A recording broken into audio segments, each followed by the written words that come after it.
Français parlent aux Français.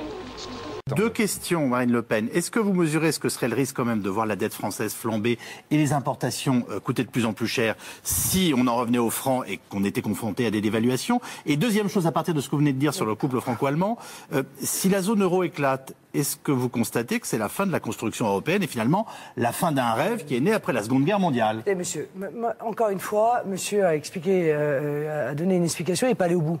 Il dit, c'est la guerre des monnaies. Oui, bien sûr, c'est la guerre des dévaluations compétitives, évidemment, entre les États-Unis et la Chine qui essayent de conserver leur compétitivité. Et nous, on est là, les pieds attachés, les mains dans le dos, et on subit. On subit parce qu'on ne peut pas participer à cela. Parce que nous, on est obligé avec notre monnaie forte, on est complètement coincé dans un carcan et on est en train d'y perdre notre industrie. L'ancien ministre de l'Industrie doit être content. 500 000 emplois perdus sous le mandat de emplois industriels perdus sous le mandat de Nicolas Sarkozy. D'accord ? 500 000. Bon, c'est considérable. 2009, la balance commerciale, le déficit de la balance commerciale. Tous les trimestres, c'est un record supplémentaire. C'est des chiffres qui sont faux, c'est extraordinaire. Non, il n'y a pas un record du déficit de la balance commerciale, monsieur. 99-2009, le nombre d'emplois industriels perdus. Je me tourne vers les économistes. Jacques Sapir a dit qu'il était d'accord. On essaye de parler de choses. Ma question, c'est est-ce que c'est la fin de la construction européenne telle qu'on l'a connue? Ce que je veux dire, donc, c'est que moi, je vois ce qui va se passer. Honnêtement, il y a deux solutions possibles.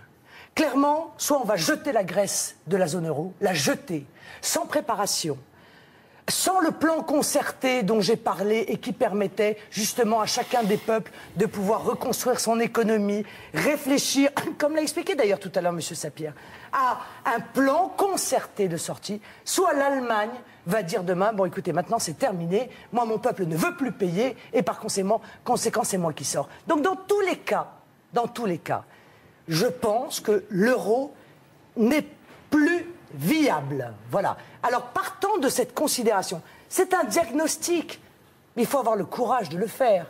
Je dis que la solution que je propose est moins pire, largement moins pire, que celle qui consiste à ne rien faire et qui va nous entraîner, M. Calvi, à tuer notre économie à petit feu. Parce qu'excusez-moi, mais le moins qu'on puisse dire, c'est que les résultats économiques de la France, et même ceux de la zone euro, ne sont pas particulièrement brillants. Ils sont même quasiment les plus mauvais du monde. Faux. Bon, depuis 10 ans. Faux.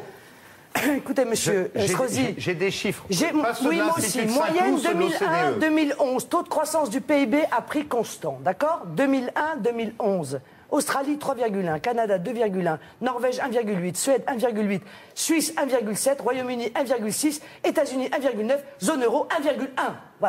Voilà les chiffres. La réalité, elle est là. C'est que la zone euro a la plus faible croissance du monde depuis 10 ans et que les résultats de l'euro ne sont pas là. C'est le moins qu'on puisse dire. Monsieur Calvi, donc on va se retrouver, monsieur. D'autres chiffres. Notre économie va s'effondrer. Non, mais c'est pour une clarification. Laissez-la terminer, s'il vous plaît. On va imposer aux Français une cure d'austérité qui va être la même que celle qu'on est progressivement en train d'imposer aux Grecs. Parce que tout le monde va y passer, si je puis me permettre. On va payer pour des plans de renflouement qui ne serviront strictement à rien. C'est de l'argent qui est jeté dans l'incendie de la zone euro, que nous ne reverrons plus. Et il n'y a pas une personne autour de cette table qui est prêt à parier son indemnité annuelle ou son salaire annuel qu'on reverra cet argent de la Grèce. Croyez-moi, il n'y en a pas. Vous êtes prêt à parier? Comme le pari est à 50 ans, ni Mme Le Pen ni moi n'en bénéficierons beaucoup. Dites dans votre solution, c'est pas une réponse, c'est drôle. Si, c'est une réponse. Non, Monsieur Calvi. Ces sujets ne sont pas pour le mois prochain. Ce sont des sujets pour les 20 ou 30 prochaines années. Donc faire un pari moi, je crois que ça va aller beaucoup plus vite que ça. Dont le résultat se constaterait dans 35 ans, c'est un pari sans risque. Monsieur Cahuzac, c'est comme M. Sapir le dit, c'est comme M. Sapir le dit, la Grèce fait défaut dans 3 mois. Ce ne sera pas dans 50 ans qu'on saura qu'on ne reverra jamais d'autre argent. La Grèce ne fera pas défaut si la France et l'Allemagne décident de jouer leur rôle historique, ce qu'aujourd'hui elles renoncent à faire par manque de décision politique. Je dis aux Français qu'on leur a expliqué qu'il fallait payer pour la Grèce, d'accord, pour éviter d'avoir à payer pour les banques. La réalité, c'est que quand on aura terminé de payer pour la Grèce et que ça n'aura servi à rien, parce que ça ne servira à rien, eh bien à ce moment-là, on viendra chercher les contribuables français pour venir évidemment au soutien des banques qui vont tomber à la suite de l'exclusion brutale, encore une fois, de la Grèce, de la zone euro. Donc c'est la pire des solutions. Je sais que vous Veuillez écouter tout d'abord quelques messages personnels. Gabriel garde l'anonyme. Le manchot la serre dans ses bras. Nous disons, le manchot la serre dans ses bras 2 fois. Le fantôme n'est pas bavard.